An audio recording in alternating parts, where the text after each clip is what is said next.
différencier ces mots qui souvent prêtent à confusion lorsqu'on les écrit?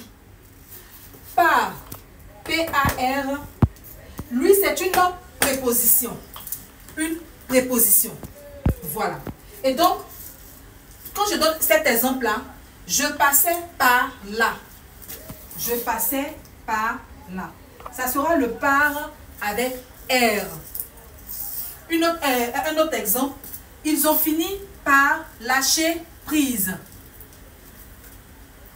C'est ce par avec P-A-R qu'on va écrire. Par contre, par écrit comme ça, P-A-R-T, lui, il peut avoir deux fonctions. Il peut être un nom commun. Dans ce cas, il sera précédé d'un déterminant et il sera variable. Par exemple, ma part du butin, ma part du gâteau. Voilà, là c'est un nom commun. Mais on va voir ce par-là écrit comme ça. Aussi, lorsqu'on va conjuguer le verbe partir au présent de l'indicatif à la troisième personne du singulier. Un exemple pour comprendre ce que je suis en train d'expliquer. Je veux ma part du gâteau. Ma part. Ça sera ici le nom commun qui est utilisé. Si on disait je veux mes parts, on allait mettre S, puisque un nom commun, il est variable. Maintenant, comme je disais tantôt, il peut être aussi utilisé comme étant un verbe. Le verbe partir conjugué au présent de l'indicatif à la troisième personne du singulier. Il part, par exemple, il part en vacances. Il part en vacances, ça sera le part avec T à la fin. Maintenant, le dernier pas, lui, P-A-S, pas. C'est un mot de négation. Un adverbe précisément. Lui, on pourra le remplacer par point. Voilà. Et lui, vous allez voir que généralement, il sera précédé de ne.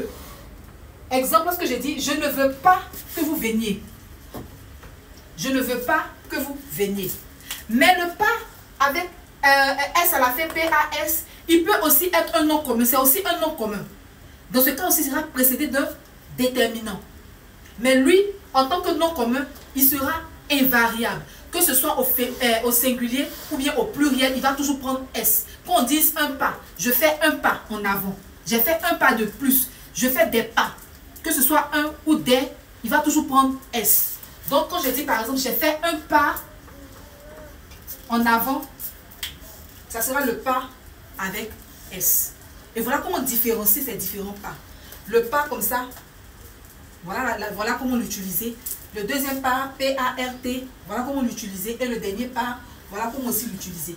Maintenant, qu'est-ce que vous allez choisir entre ces différents mots?